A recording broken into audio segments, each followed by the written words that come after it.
All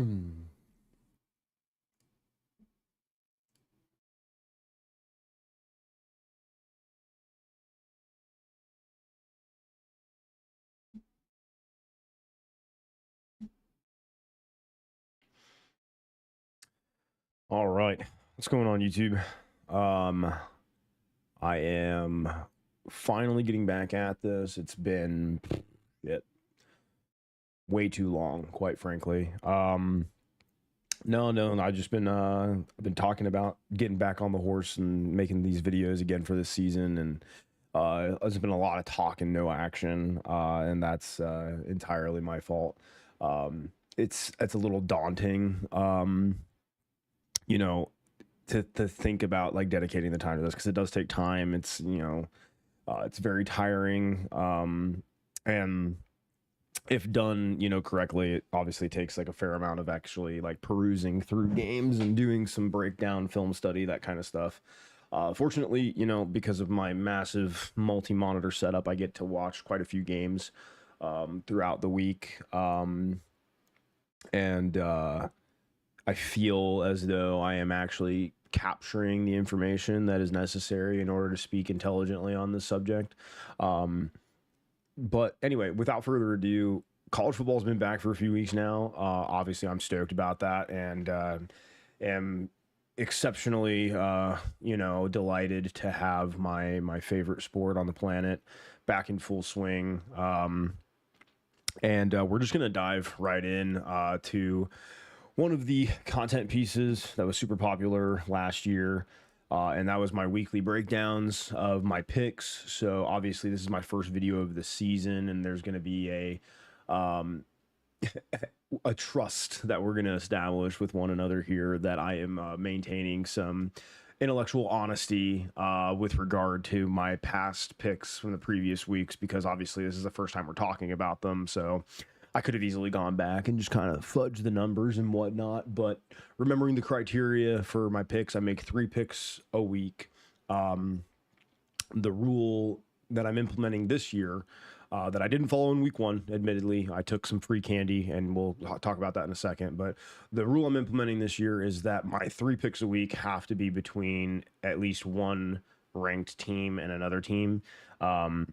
Ideally, I'd like to have ranked versus ranked matchups be the focus of the picks, because obviously that like increases the dire nature of I guess those games, right? You have more skin in the game essentially, and so therefore, like, my opinions on those should probably be weighted heavier. But I took some free candy in week 1, and you'll see what I'm talking about here in just a second.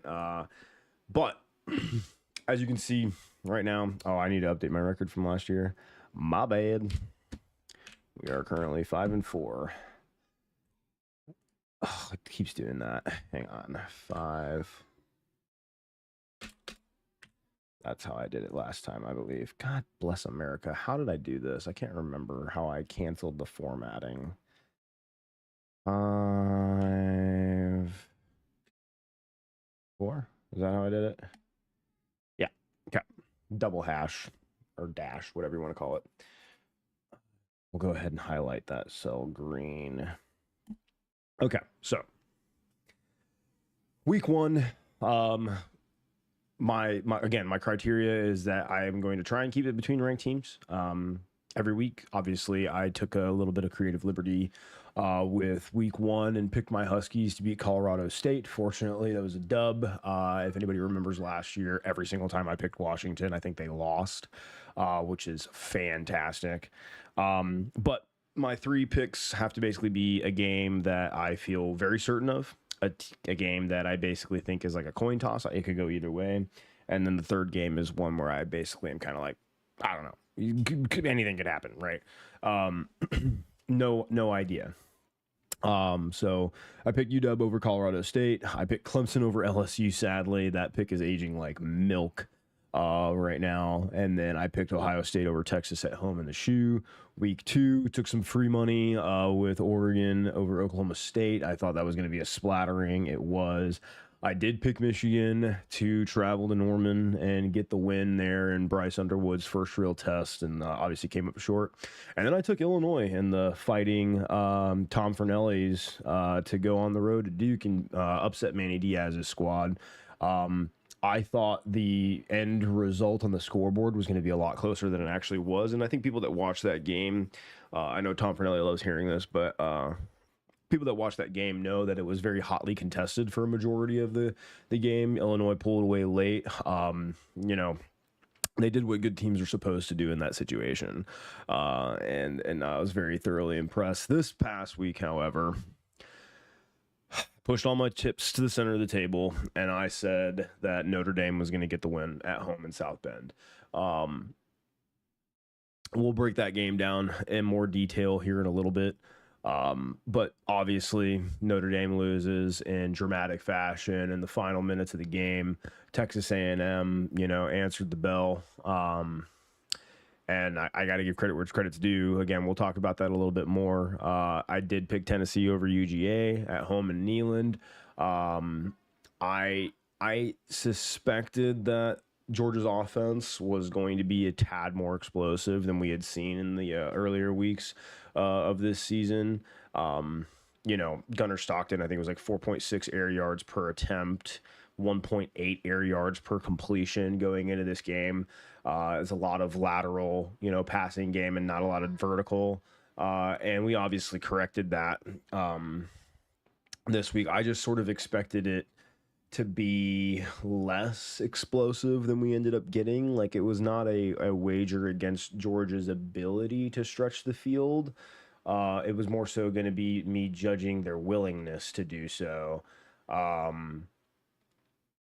Yeah, I mean, it was a shootout. It was an absolute banger of a game. I think Tennessee lost that game way more than Georgia won it. I mean, even Kirby Smart saying, that Tennessee deserved to win that game during the post-game interview. Kind of says it all, right? Super, super disappointing for the Tennessee Volunteers. And then I had Georgia Tech over Clemson just because everything that I've seen from Clemson since that week 1 loss to LSU, and especially that uninspiring endeavor last week, I believe it was against Troy. Let me check here. I'll go back to this in just a second, but or no, we won't. But anywho, no, just a truly uninspiring endeavor from Clemson last week as well, where they were looking like they were going to get upset, at home by a group of 5 team, I guess group of 6 nowadays. Yeah, it was Troy. Yep, I was right. Okay, so, yeah, I mean, the Fighting Brent Keys, do what they do. All Brent Key does is freaking chew rocks in his cereal in the morning and beat, top 25 opponents, with Haynes King looking like Rocky Balboa at the end of every single game. Super, super impressive win for Georgia Tech. I loved the fire drill kicking, the field goal at the end. It was one of those moments where I'm like leaning back in my chair, like, oh my God, like they're really about to pull this off. And then they did in emphatic fashion. So super impressive. We're going to go into the full week breakdown right now. We're going to start with the top 25. Then we're going to kind of switch over and kind of talk about maybe some other games that weren't between ranked opponents, and that I think are of note. But just starting off the docket, Indiana absolutely flatlines Indiana State 73-0. This happened on Friday night. So if you weren't watching this game, don't feel bad. I had it on the screen. And it was mainly because I drafted Fernando Mendoza in my college fantasy league this year, and homie delivered 40-plus fantasy points, I believe, for me this week. 19 of 20 for 270 yards and 5 touchdowns. Yeah, I mean, we'll take that all day. We have Martin and Cooper Jr., rushing and receiving yards leaders, respectively. Just an absolute decimation of a squad that didn't deserve to be on the same field as them. You take the check, take the loss. Indiana State, you will recover. You are 2-1 now. don't really have much more to say about it other than that. Indiana does have a big game against Illinois, hosting the Fighting Illini coming up this week. We'll talk about that some other time. We'll have like a brief look ahead moment towards the end of this episode, but I want to really focus more on talking about what transpired this week as opposed to what is going to be coming up for us. Next one on the docket, Ohio State taking down Ohio. These games that Ohio State's been playing in recent weeks, ever since the Texas game, it's almost like their offense is like, I don't want to say downshifting, because they're decidedly like beating their opponents, and it is not close, but it kind of feels like, you know, leaning into what Ryan Day talked about last year after the national title run, and talking about basically like workload and load management.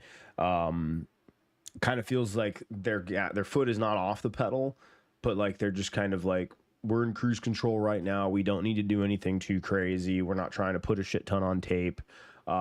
We went into that week 1 matchup against Texas and really let our defense speak greater volume to what we're capable of this year than our offense.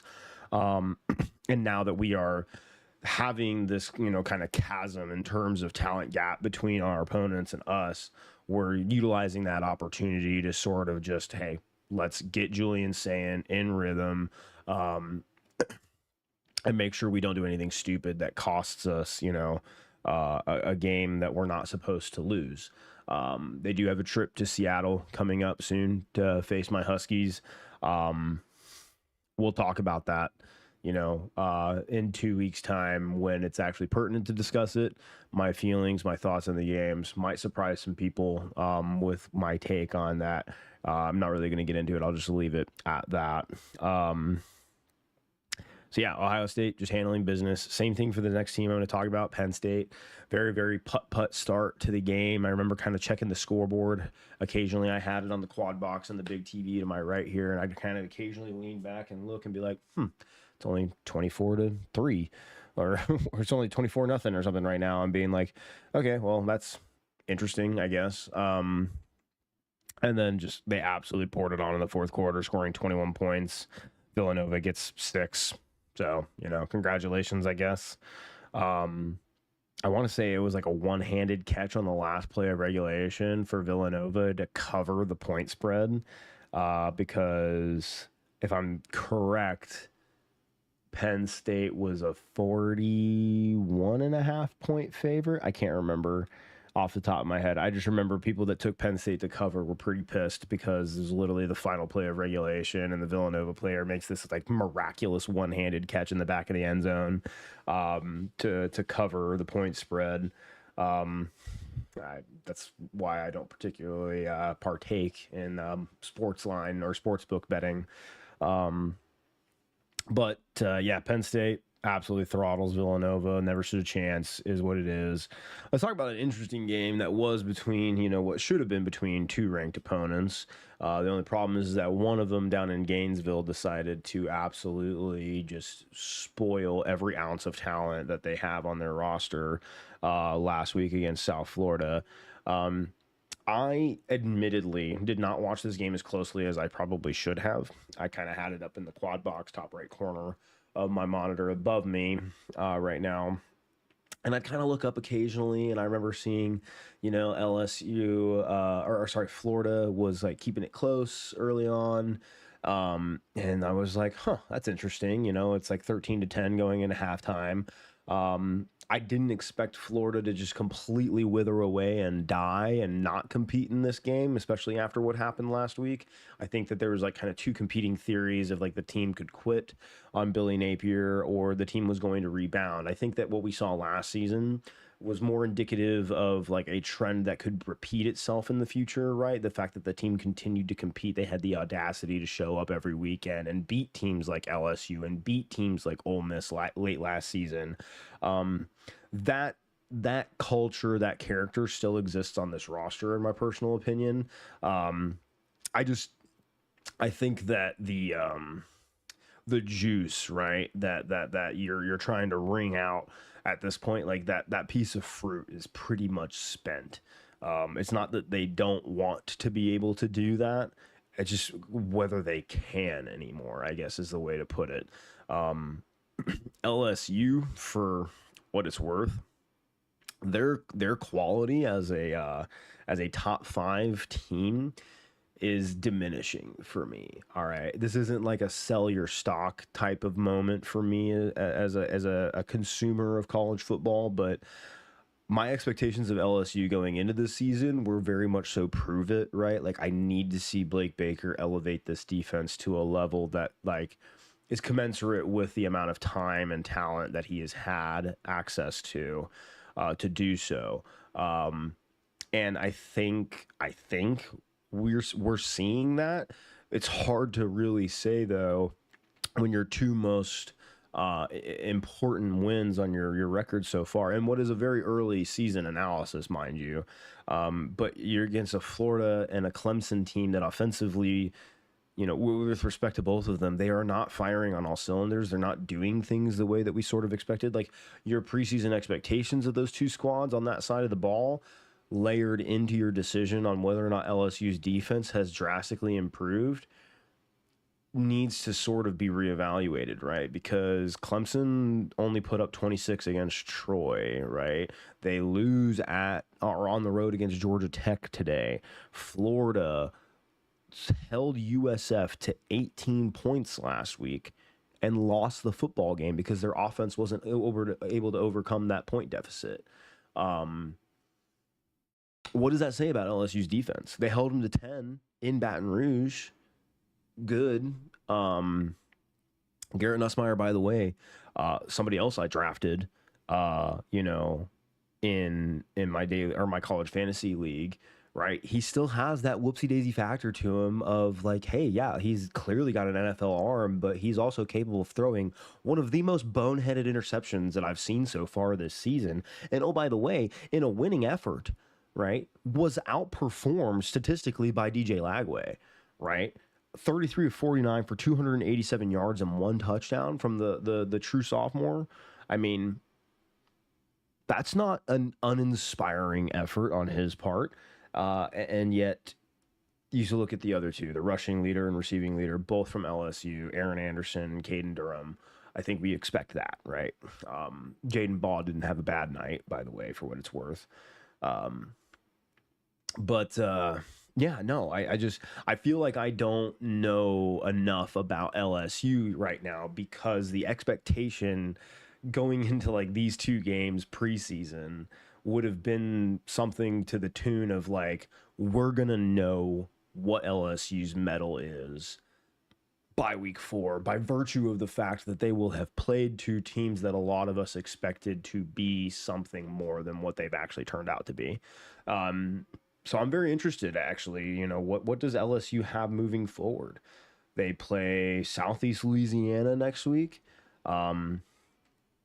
Obviously, I'm not expecting anything, notable from that. But then they go on the road to play Ole Miss. They have Ole Miss, South Carolina, Vanderbilt, Texas A&M, Alabama, Arkansas, Western Kentucky, and Oklahoma. That is not an easy schedule moving forward, okay? South Carolina and Ole Miss, maybe a tad of fraudulent characteristics that we're seeing from those two programs. I think more so with South Carolina than Ole Miss. Ole Miss is down Austin Simmons at quarterback right now, to be perfectly, transparent. Kawan Lacey at running back is perfectly serviceable. But we may not know who LSU is until they go on the road to Tuscaloosa, right? Texas A&M is looking like a really good team right now, and one that is sort of overshadowing my expectations of them. But again, we'll talk about that game here in a little bit. But the Notre Dame game, I have some comments about Texas A&M's offense and Notre Dame's defense, respectively, that sort of makes you think differently about the way that game played out. And we'll get to that later. But Oregon wins 34-14 against Northwestern at the Make-A-Wish Stadium. I mean, I expected more from the passing game, I think. I understand everybody wants to talk about like how windy it is there, like, Riverside or Lakeside or whatever the hell it is there in Chicago. But 16 to 20 for 178 yards and 1 touchdown. I wanted more, I guess. Noah Whittington didn't play. How Jaden Lamar didn't lead in rushing is also kind of weird for me. Oregon's running back situation right now is very confusing, right, to anybody who is not in that building. Because going into the season, it was Mekhi Hughes is the second coming of Christ, and now we have Noah Whittington missing games. The presumed backup Jaden Lamar getting outshined by Hill Jr., who I don't even know who that is, quite frankly. Like, it's great that you can do that. I just think it's a head scratcher for people that were like kind of going into this season. Like, okay, what are you there? I'm very interested to see how this team stacks up against Penn State here in a couple of weeks.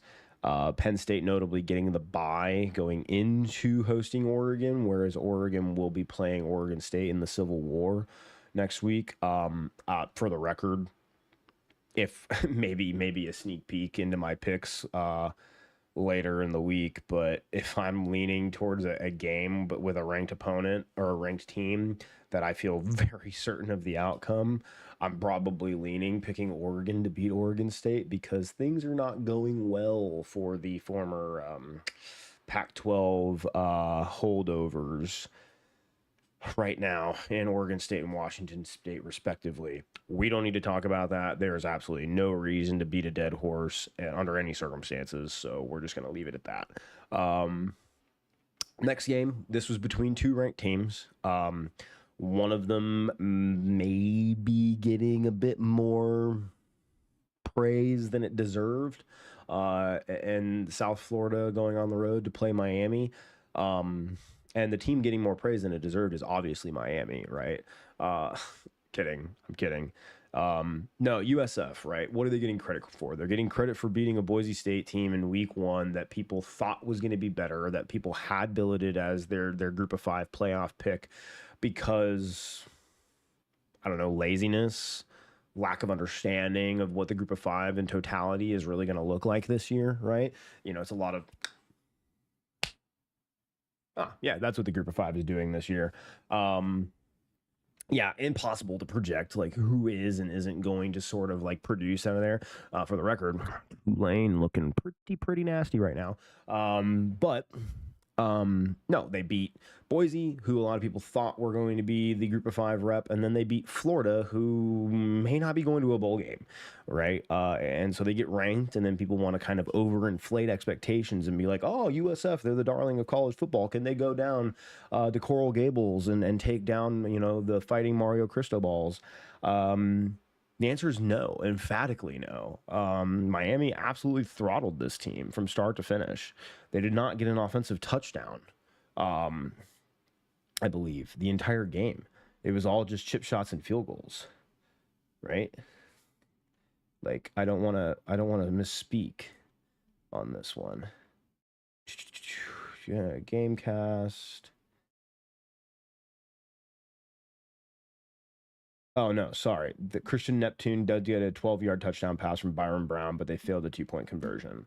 Okay, sorry, I missaw that. But either way, right, this conversation about USF, like, I'm not going to sit here and, like, absolutely berate them and say that they're a terrible football team. No, I'm not going to do that. But to sit here and pretend like USF had any shot in hell of winning against 3 ranked teams in back-to-back weeks, right? The fact that the 2 teams they first beat are no longer ranked now by virtue of them losing to this team should kind of tell you like what you should expect moving forward. That said, they could still easily win the American and be the group of 5 representative in the college football playoff, right? That is all on the table.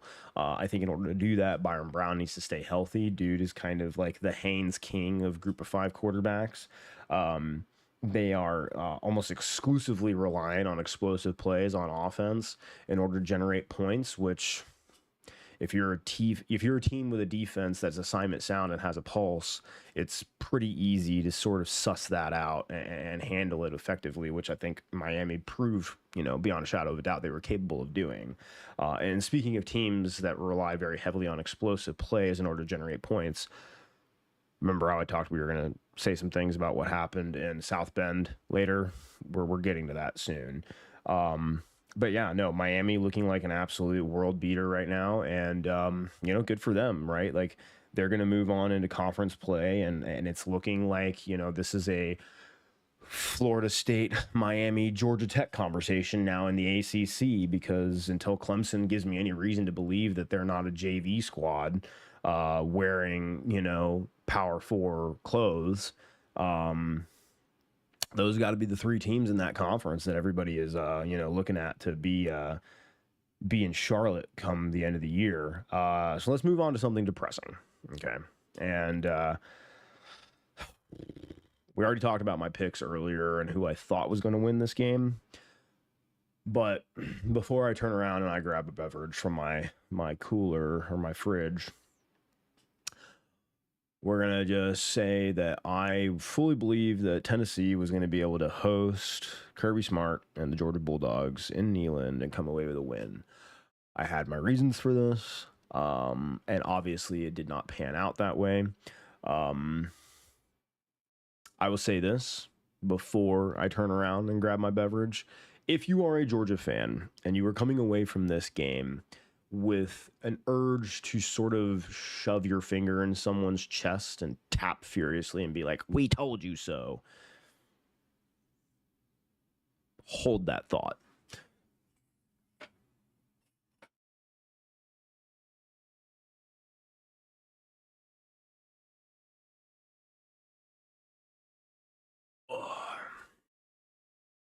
Nice little Coke Zero coming up. Not a sponsor, but could be.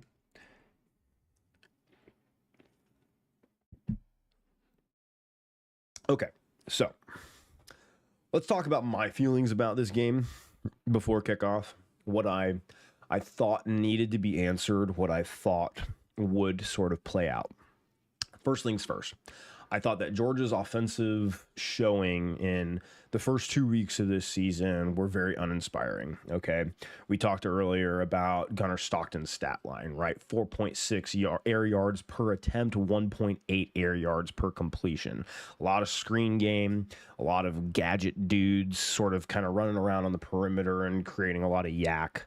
And that's fine. Like, you can make that work. It is more addition to the let's hate on Bobo discourse that Georgia fans are so fond of, perhaps with some merit to it. I don't know. I have a very close personal friend of mine that's a Georgia fan that we kind of got into a spat during the Notre Dame game last year during the playoff, where he was very dissatisfied with Bobo's play calling, and I just kind of made a comment. I was like, well, what is he supposed to do?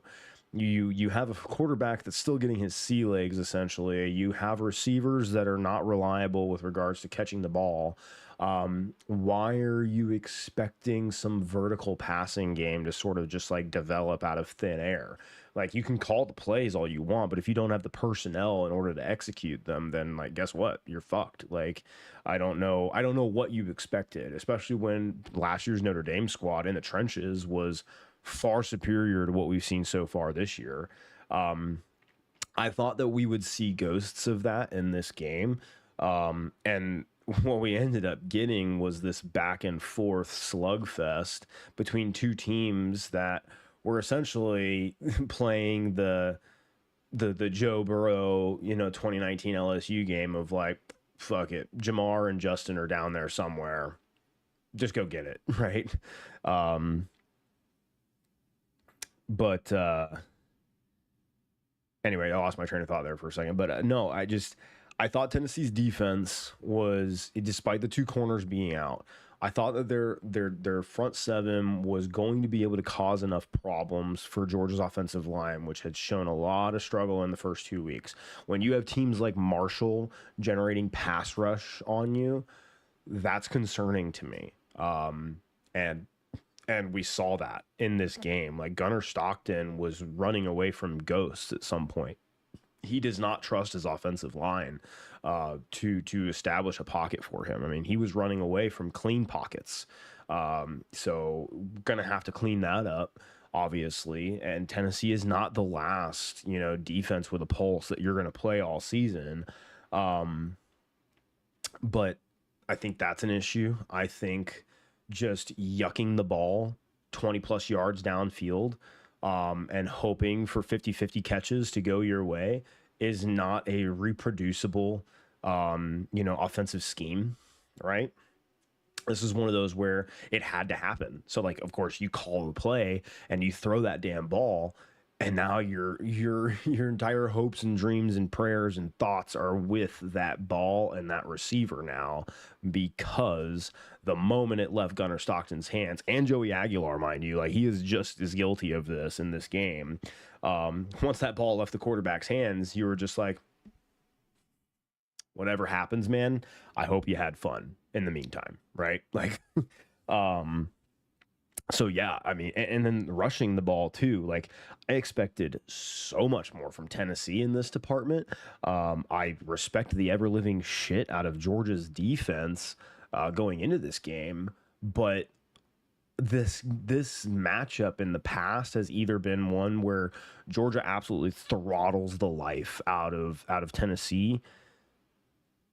Or there's the alternative where we see a version of Tennessee that is capable of getting into a shootout, right? And we got that result, right? I didn't necessarily think that Georgia was going to have that in them to the degree that they did.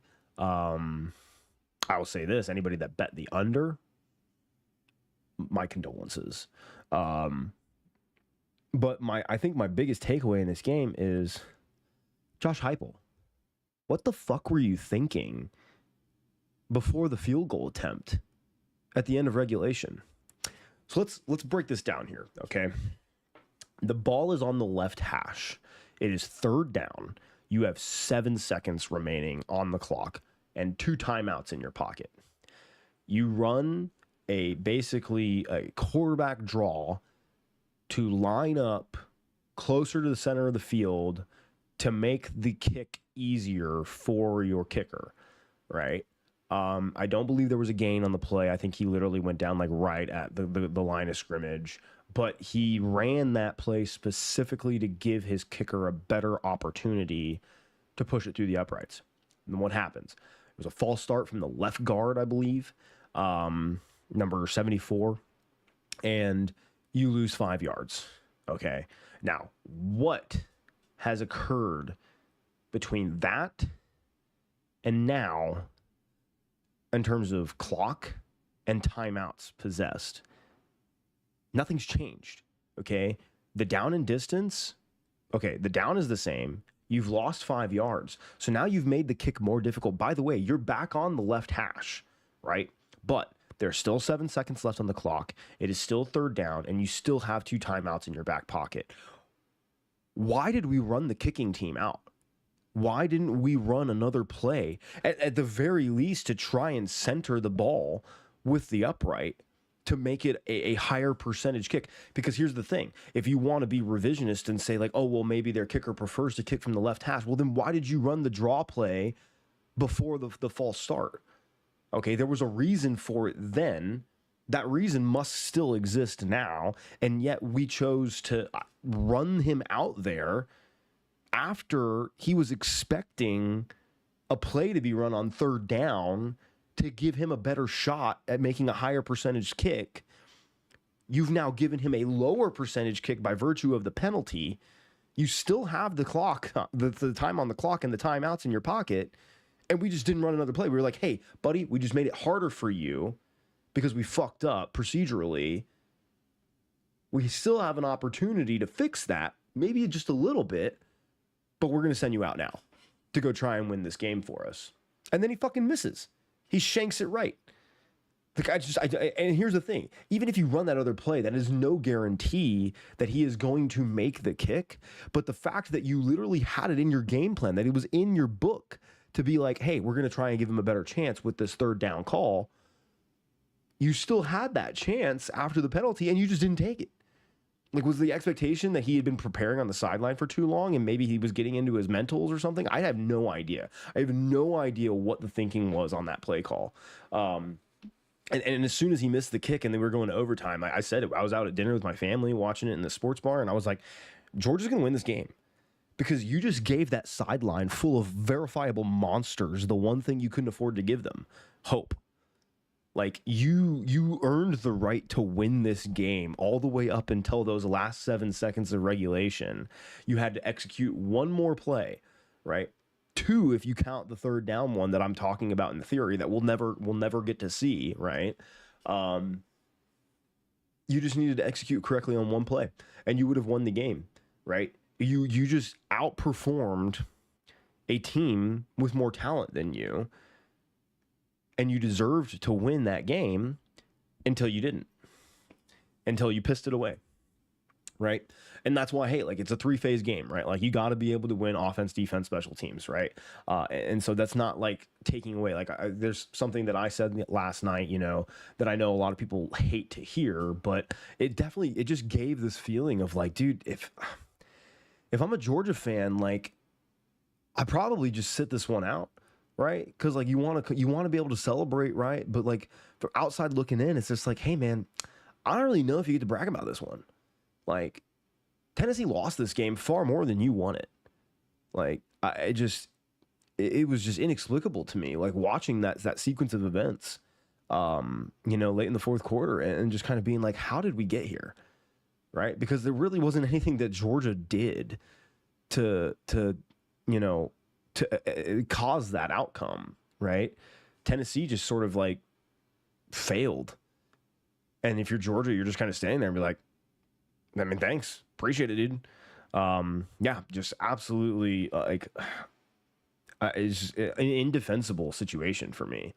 You know, Josh Heupel probably didn't sleep at all last night. He's probably just laying in bed thinking about that.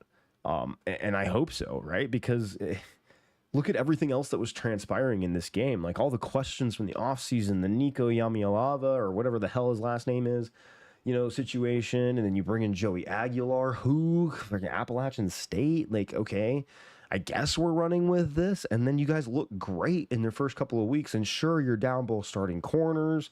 But, like, we have an opportunity to go out here and really prove to people that we can do something more than what we look like superficially. And you were doing it. You were doing it well, too. You know, even if you want to sit here and judge the defense for not being able to stop these explosive plays, like, again, we kind of talked about it already. It was one of those situations where it was a lot of 50-50 balls just getting yucked downfield. Like, hey, brother, for the love of God, please catch this, right? But, like, there's not a whole lot of skill involved in that. You know, you hope to be able to defend that more consistently as a defense. But again, like, when you're doing coin toss level freaking vertical passing game, sometimes you win, sometimes you lose, and your percentage chance for either is equal. Yeah, tough L for Tennessee. AP poll dropped right before I hit play on this, and they didn't move at all. They basically stayed right put at 15. Some teams moved around them, obviously. I think that's justifiable.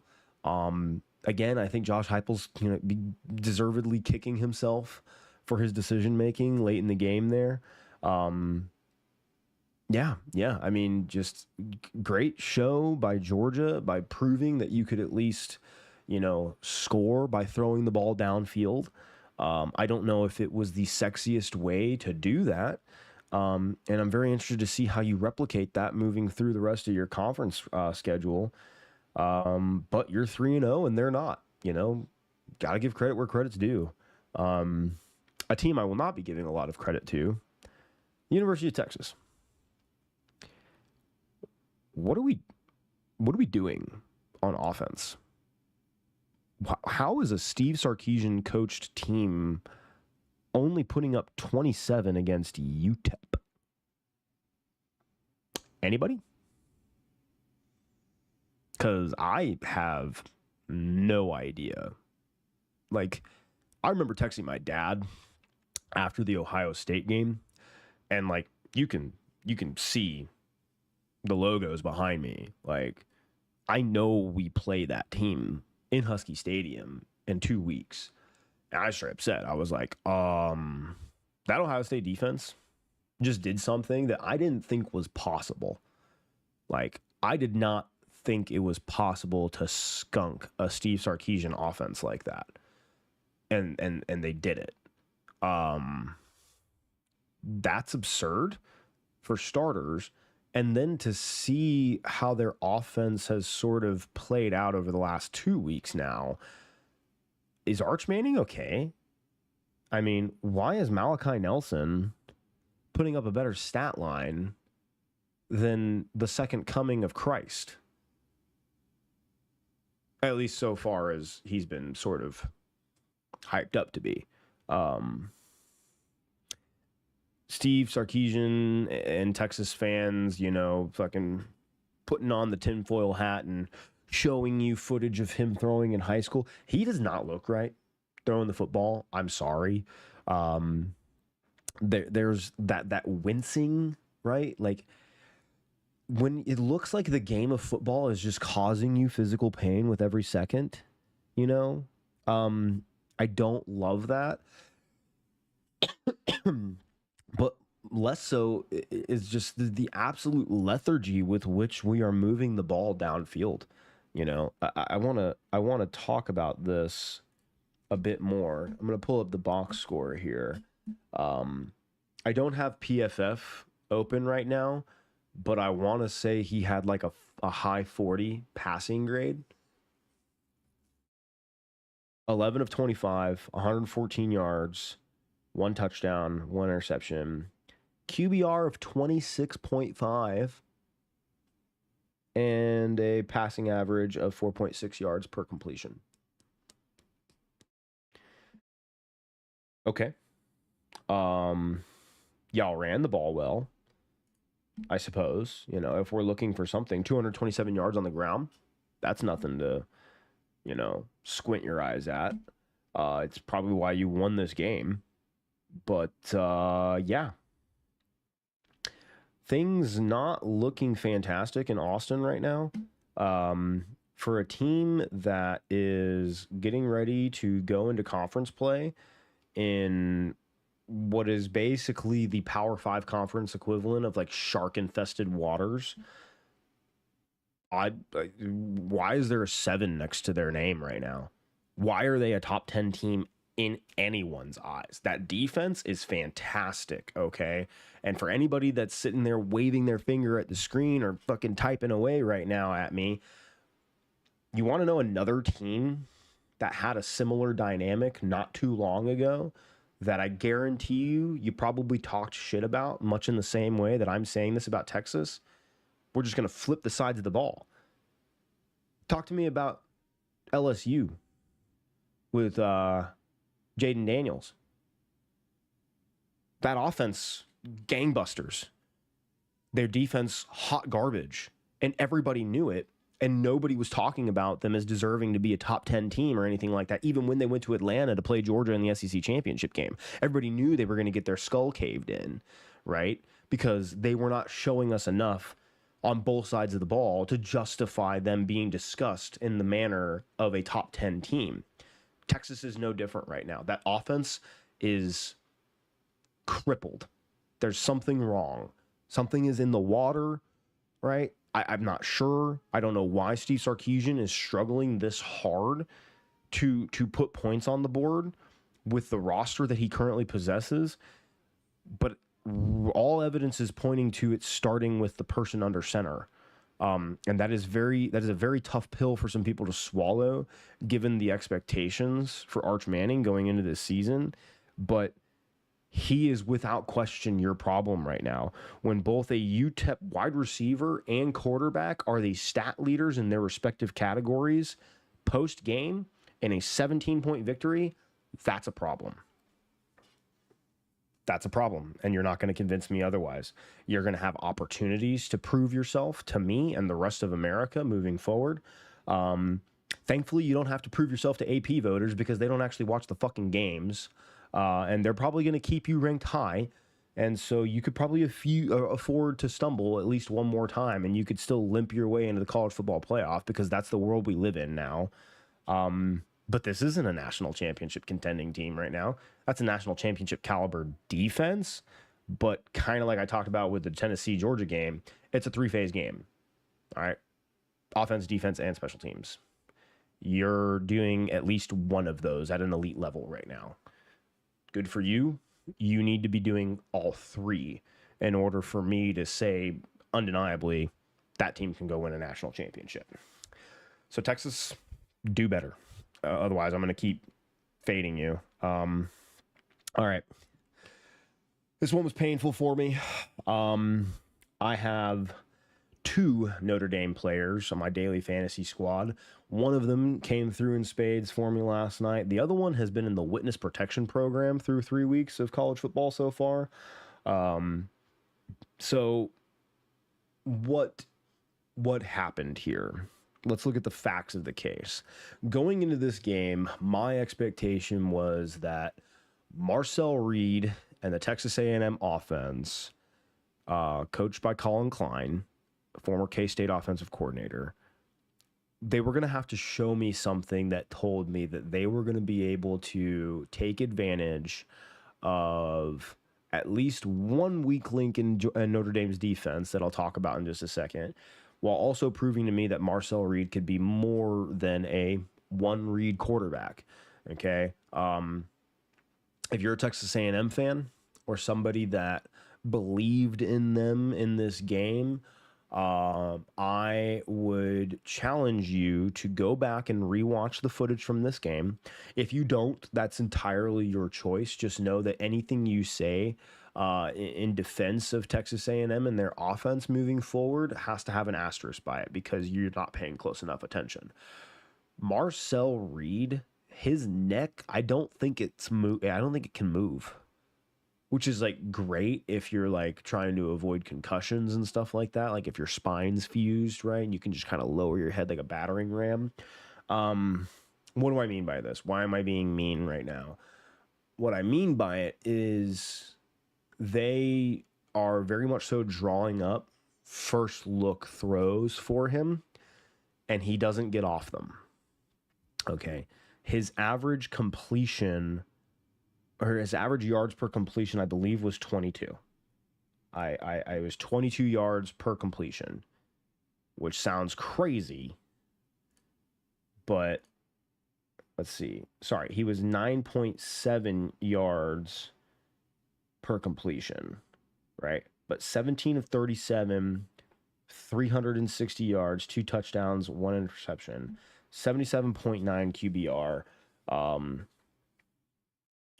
He found that first read and then threw a lot of balls that probably shouldn't have been thrown under different circumstances, and let his receivers bail him out. Okay. There were some good layered throws. I will say that. Like, the kid has the arm talent to put the ball in places that other people can't do.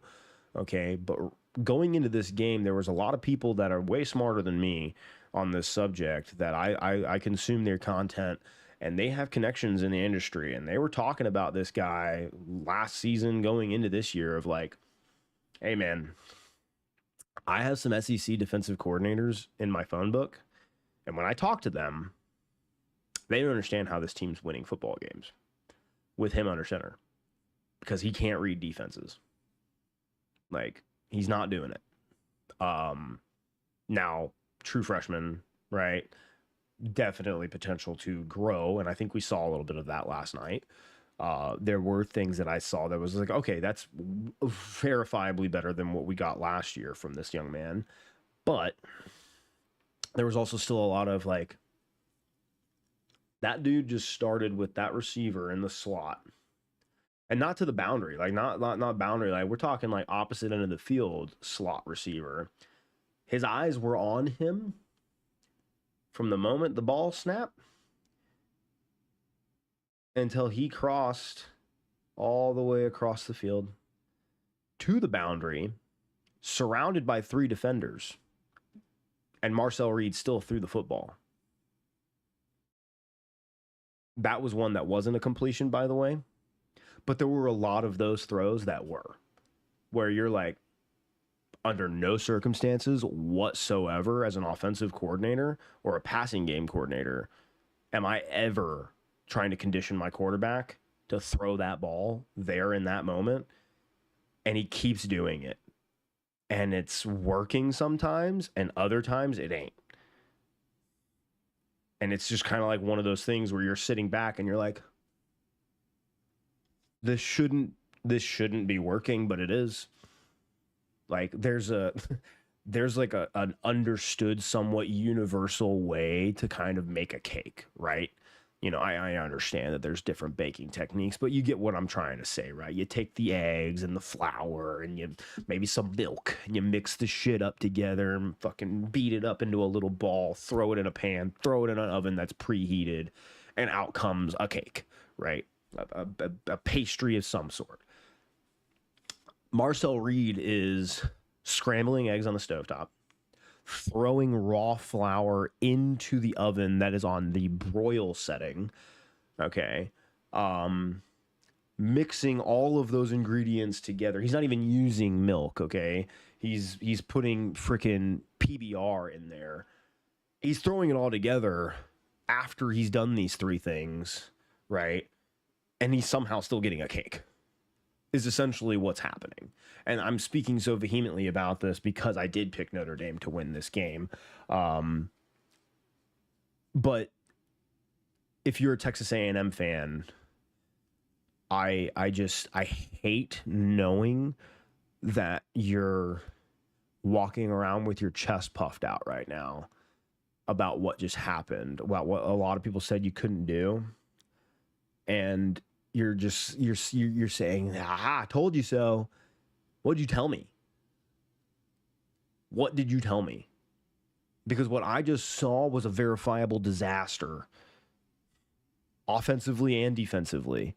Okay, there's a litany of outcomes, right? Of future outcomes for that game where 80% of those throws are intercepted because DBs are actually using their brains to play the game of football.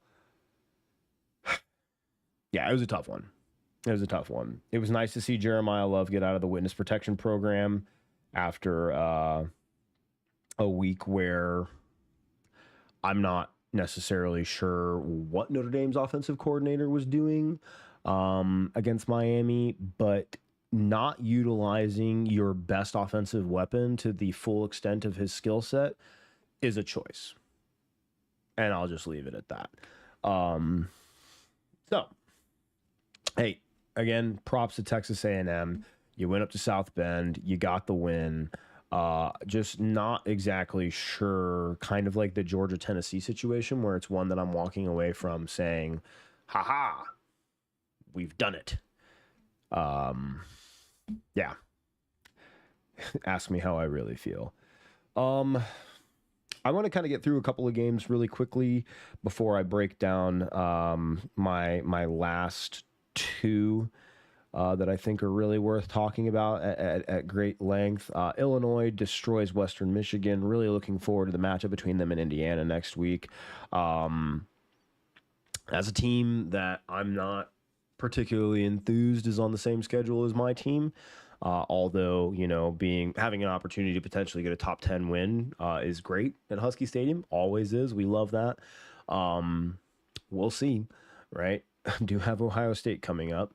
Oklahoma beat the allegations that scheduling a road game against Temple in week 3 was a questionable decision. 42-3 is a pretty decisive way to tell everybody that we ain't that kind of team. Iowa State playing Arkansas State close. I think a lot of people are going to have something to say about this. I question whether or not they're going to be saying the right things. Iowa State has played 4 football games already. I'm not sure people are aware of that, right? They are finally getting a bye week after starting their season in another continent, and now playing 2 rivalry games in this season already. They're tired, Grandpa. All right. And that's too damn bad because the schedule is the schedule.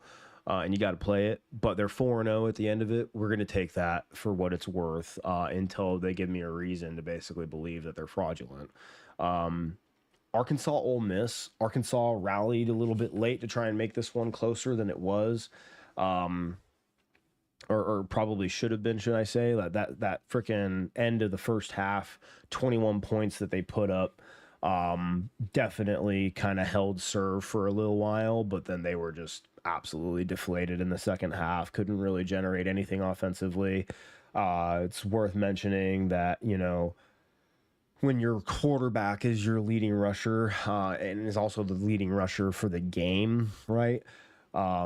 We know where you're kind of putting all your chips offensively, and teams that have a pulse defensively can suss that out with relative ease. Ole Miss contained it eventually, is essentially the way I'm reading the game, right? It was just kind of like one of those, like, okay, if you insist, we're just going to overcommit to this, and you're not going to make it happen in the second half. I'm sorry, right? Austin Simmons being injured is somewhat concerning, maybe not. I mean, Chambliss 21 to 29, 353 yards and 1 touchdown. I think you'll be fine, especially since Austin Simmons has been turnover prone in his first couple of starts. You still have Harrison Wallace. Ole Miss is going to be okay. I'm not seeing anything from them that tells me that they're in the basically who is in the SEC, the verifiable, undeniable team right now. I mean, FanDuel odds currently has Texas still favored to win the SEC. And I just spent a very good portion of time absolutely trashing that team with good reason.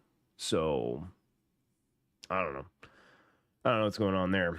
Ole Miss, you're probably going to be in conference title conversations for the foreseeable future. Congratulations.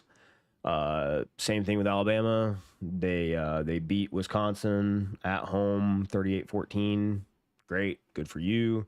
Getting into conference play. Georgia's coming up. That's a huge game. This one being played in Athens this year after you hosted them in Tuscaloosa last year. You did what you were supposed to do against a team that you were supposed to beat. Can't say the same for what happened in week 1, right? But again, I don't think anybody on planet Earth knew that Florida State was going to be that. Questionable even whether or not Mike Norvell knew that. But yeah, Utah is very sneakily one of my favorite teams in the country right now. Going to Laramie and beating Wyoming 31-6. Devin Dampier is kind of that dude right now. And I know what the conversation is going to be. It's the Big 12. Let's see them do that against a team that actually has athletes on it. I get it. All right. Your best win so far is against a team who just fired its head coach this morning. Spoiler alert. Deshaun Foster out at UCLA. Pry also fired at Virginia Tech. I would say my condolences, but it is literally my dream to be a fired college head football coach one day, because those buyouts, chef's kiss. But 2 teams back to back to each other on this here little score breakdown that I've got. Utah and Texas Tech play each other next week. One of the premier matchups for the Big 12 and sort of deciding the conference this year. I'm really excited for that game. I think that Texas Tech offensively is dynamite. I think that Devin Dampier for Utah is dynamite under center. This is really going to be a question of, can Utah's defense stop Baron Morton and this Texas Tech Red Raiders high-flying offense? And, is Utah going to be able to match up against a team similar in athleticism to them and put up enough points to match the pace that we expect from Texas Tech. Like, your defense needs to execute first and foremost to try and limit them on the scoreboard. That's football 101, right? But, you know, the more nuanced approach for this is that, hey, Texas Tech has been high flying in terms of offensive numbers so far. We know your defense is good. Is it good enough to hold them to a number that your offense can exceed, especially when your most dynamic threat is this dual threat quarterback that you guys have? And if your offense is not multiple outside of that individual, can Texas Tech basically bottle that up and suffocate you? I don't know. I don't think anybody knows yet. I'm very excited to find out. We alluded to it earlier, just kind of finishing out the Texas Tech conversation. Throttled Oregon State 45-14.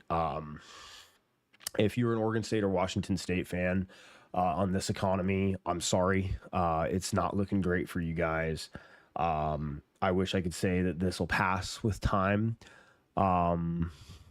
But the fact that you got left out when the Pac-12 dissolved, may be a wound that is, well, impossible to recover from, to say the least. Now, a very important question. Is Michigan better without Sharon Moore on the sideline? Absolutely nobody who's trying to be taken seriously should be asking that question, is the answer. 63-3 against Central Michigan, a week after a disappointing loss on the road. You're frustrated. You're far more talented than the other team on the other sideline. This outcome was always going to be like this, regardless of who the head coach was for this game. So I don't want to take away something from nothing. Michigan's going to be fine, with or without Sharon Moore. Is this a playoff contender team? Not sure if I'm going that far. Am I looking at them to beat Ohio State for a 5th straight year? Again, not sure I'm going that far. But winning by 60 points after a disappointing loss the week prior, good in my book. South Alabama made things a little bit closer late for Auburn than they probably should have been able to, but at least we escaped that game. My God, that is like the largest defensive holding I've ever seen. Sorry, I've got Titans, Rams playing right next to Giants, Cowboys. Anywho, what was I talking about? Auburn wins. They've got the Oklahoma game coming up in the Jackson Arnold Bowl. Really excited for that game. I think that them and the team I'm about to talk about next are quietly making a case for themselves in the SEC to be taken quite seriously. I think the next team probably has a better leg to stand on, and we'll get into that. But Auburn is going to play some very, very big games this year. And I think for the first time in a while, they have reason to be excited for that. What I'm not excited about is when South Alabama's quarterback has a better stat line than Jackson Arnold. That's not fantastic to me. But again, we are talking about a coaching staff that has a high propensity to sort of not take the small games seriously enough to do the most inspiring things, I guess is a way to put that. But yeah, Auburn wins. Really looking forward to the Oklahoma game next year. The team that I'm really excited to talk about in the SEC that I didn't really think I was going to be talking about like this going into the season is, are you ready to talk to your kids about the likelihood of Missouri contending for an SEC championship spot? Not to win, okay, but like to potentially be in Atlanta. All right? Because I want to break this down with you, okay? Missouri's schedule moving forward. South Carolina, which we'll be talking about here in just a second. UMass, Alabama, Auburn, Vanderbilt, Texas A&M, Mississippi State, Oklahoma, Arkansas. Would it shock people to hear me say that the only game on there that I feel reasonably certain that they will lose is the Oklahoma game? And even then, I'm a little iffy on that. Because Missouri's defense is good enough, in my opinion, to stifle an Oklahoma offense that its entire identity is based around one player, right? And I've kind of made that comment a few times in this video that when we get to teams like that that are very, very much so reliant on that quarterback, that dynamic playmaker under center, right? You've sort of announced yourself, and it can be difficult to defend, okay? But it doesn't make it difficult for you to determine what your focus needs to be, right? Alabama, look, I'm sorry that it's only been 2 years and not even 2 years in total, but this whole conversation about Alabama being infallible and getting the benefit of the doubt constantly, those days are gone. So, you know, there was some credence to Tommy Castellanos' comment of Nick Saban's not there to save you anymore, because what it really means is Nick Saban's not there for you anymore for me to sit here and look at Missouri versus Alabama on October 11th and say with absolute certainty that Alabama is going to win that game. You lost to FSU in week 1, a team that went 2-10 last year and that absolutely nobody on planet Earth thought capable of doing what they did to you.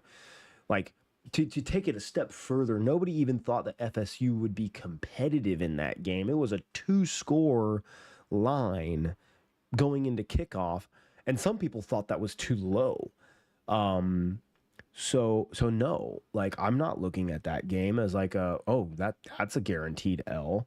Auburn, we just finished talking about that. What has Hugh Freeze done to prove to me that you're going to be capable of surviving an SEC schedule? I mean, sure, you get to host that game, but good for you. Vanderbilt, you're improved. Are you improved enough to consistently weed out, conference foes? I don't know. Texas A&M. I spoke at great length about how I feel about your offense, right? Can Missouri put together a defensive scheme capable of stifling Marcel Reed's questionable decision-making under center? I don't know.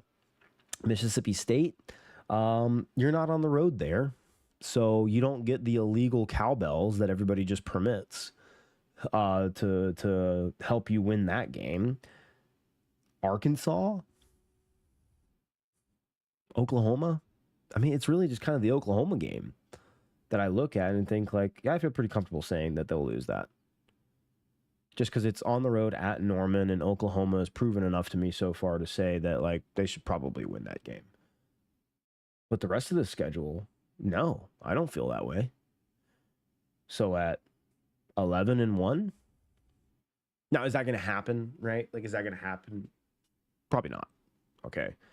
But the schedule shakes up pretty well for the team is all I'm trying to get at. Okay, last 2 games, and then we're going to shut it down. We need to talk about what is going on with Brent Key and the Georgia Tech Yellow Jackets. Because so far as I can tell, what's going on is that they're probably going to Charlotte. Like, Clemson clearly is not an ACC title contender right now. Not in my opinion. Okay? Like, you're going to have to show me way more than an orange paw on your uniform for me to simply give you the benefit of the doubt, right? See, like, Nick Saban had to leave Alabama in order for that aura to sort of dissipate. Dabo's still in Clemson. Um, but it's the results on the field over the past few years that just kind of leave you scratching your head like, okay, like I didn't hallucinate the late 20 teens, right? Like this team used to be elite, but right now they're not. And so this is not an indictment on you as a person or a program. This is more so just a very honest analysis of the facts being presented to me. And that is that Clemson is not an ACC title contender right now. Who is Georgia Tech. Because now that they have beaten Clemson, the remainder of their schedule is as follows. Temple, win. At Wake Forest, win. Hosting Virginia Tech, who just fired their head coach, win. On the road at Duke, who got absolutely smeared by Illinois and just lost to John Summerall in Tulane, win. Syracuse, who almost lost to UConn or did lose to UConn. Let me refresh my memory here. Won in overtime, 27-20 to UConn. Syracuse, win. At NC State. Tricky. Okay, CJ Bailey can do enough, in theory, to make things interesting there. But I'm going to go with win. At Boston College, who just lost by 10 points to Stanford, win. Hosting Pittsburgh, who just lost to West Virginia and Rich Rod, with a team that had like 80 players brand new on its roster going into this season. Win. And finally, neutral site game against Georgia on November 28th. Not making a prediction on that one because that game, as we saw last year, is about as unpredictable as it can be. Also, it doesn't matter because that's not a conference game. All the other ones I just talked about, with the exception being Temple, shows me that Georgia Tech is well on their way to an undefeated non-conference schedule and will very much so be in Charlotte playing for the conference championship in November. Or, sorry, December. So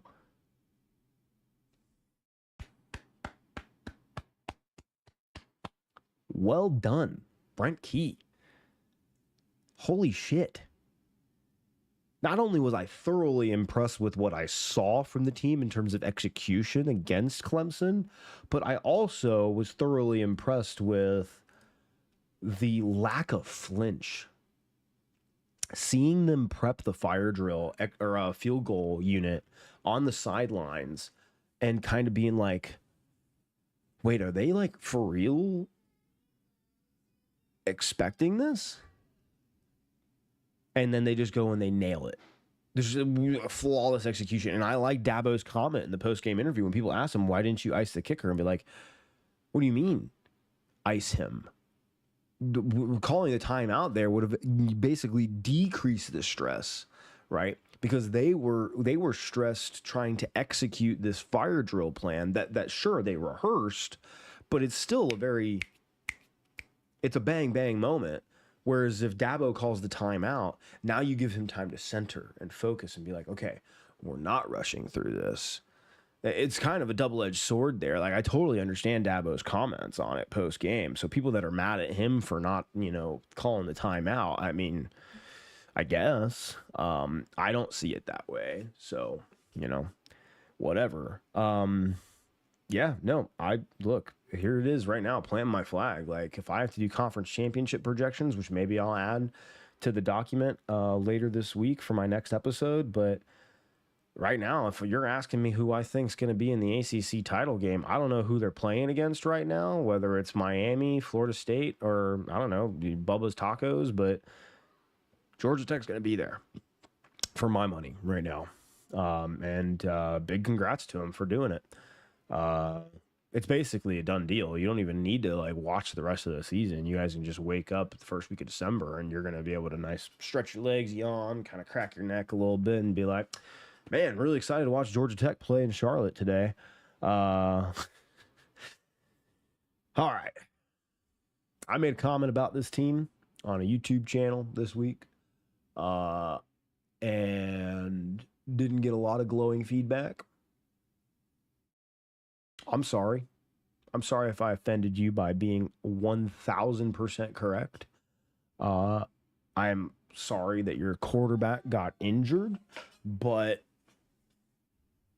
maybe it wouldn't have mattered all that much, quite frankly. South Carolina was the most fraudulent top 15 team next to Clemson, probably, for my book. And the fact that Vanderbilt wasn't ranked and they were going into this game, despite having a common opponent that Vanderbilt decidedly beat better, right? Gave, Vanderbilt all the fire that they needed to come out and throttle you 31-7 in your building. South Carolina's offensive line gave up a considerable amount of pressure to Virginia Tech in week 1.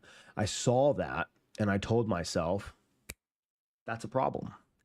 That's a problem for a team that's going to go forward and play a full SEC schedule, because while it's easy during the broadcast to be like, hey, man, hats off to Va Tech and their front seven just, being thoroughly improved from last year. Are they thoroughly improved, or was South Carolina's offensive line ass?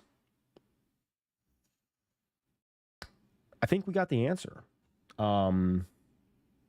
So, yeah, hats off to Vandy. Do I think that, let's look at their schedule moving forward, because 3-0 now. They are ranked in this week's AP poll.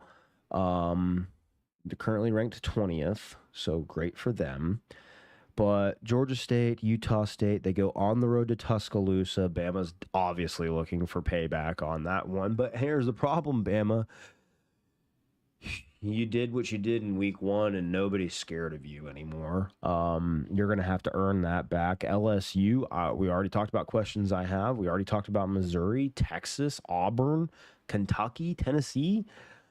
Not great, for Vanderbilt. I'm interested to see how it plays out. You've got 2 weeks to basically tune up and get ready for what is currently a season-ending streak of 7 games where 6 of them are currently ranked in the AP poll. Matter of fact, correct me if I am wrong, but how many SEC teams were ranked this week? I'm curious. 1, 2, 3, 4, 5, 6, 7, 8, 9, 10, still 11. Still 11 SEC teams ranked right now. Meanwhile, Big Ten has 1, 2, 3, 4, 5, 6, 7. 7-11. Okay.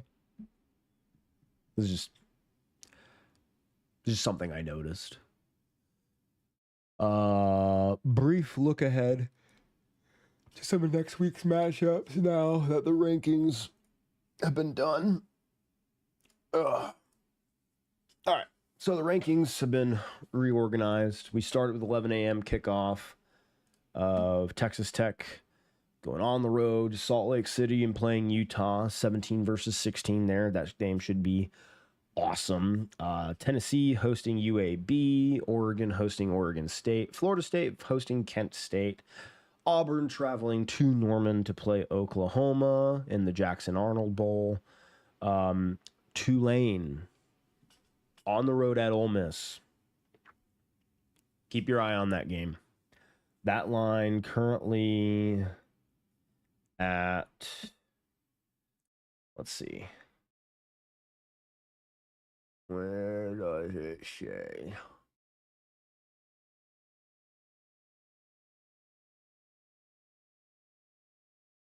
ESPN Analytics currently gives Ole Miss an 86.8% chance to win, but what's the line? I don't care about. Usually it's up there. Are the lines not open right now? Somehow I don't believe that.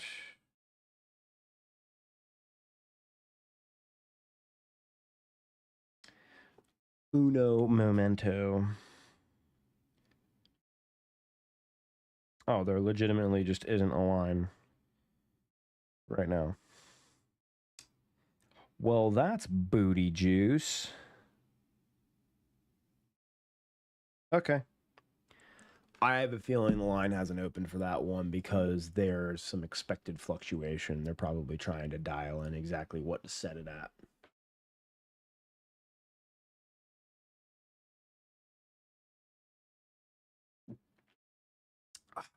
That's delicious.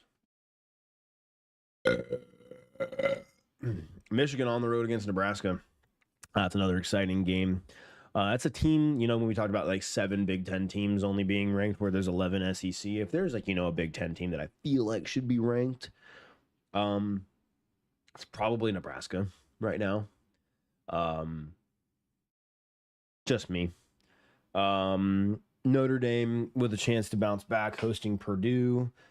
Love that for them. Georgia Tech, like we already talked about, playing Temple. South Carolina on the road against Missouri.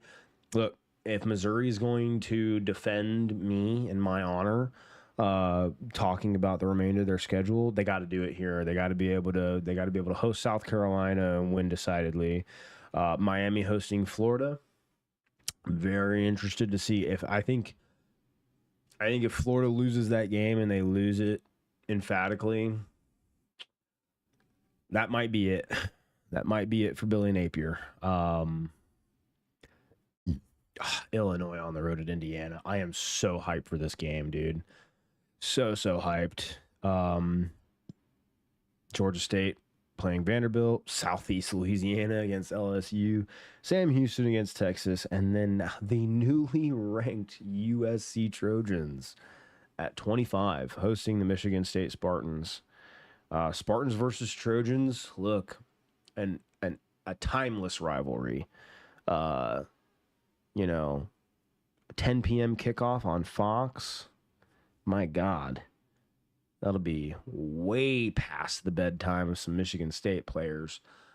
Look for that to get ugly potentially for your MSU brethren. USC traveling on the road to play a Purdue team that is not great, but better than last year. I think a lot of people are going to point to the final score of that game and use it as substance to justify looking at this game with a bit more scrutiny than I think is really necessary. Michigan State's covering 2 time zones to go on the road and play in the Coliseum against a team that is absolutely lights out offensively right now. Yeah, I think take the over maybe, but USC should probably handle its business rather well in that game, for my money. Cool. Super excited. I have a kind of an idea already of like where my picks are going to be. Actually, you know what I should do? Illinois, Indiana, Auburn, Oklahoma, and Texas Tech, Utah. Those are going to be my 3 picks that I have to choose from next week. I'm mandating it right now. I'm going to do a little bit more digging before I make my next episode. But that's how I'm kind of feeling about this. Sweet. I'm excited. I'm glad I did this. I'm glad I finally got off my ass and made it happen.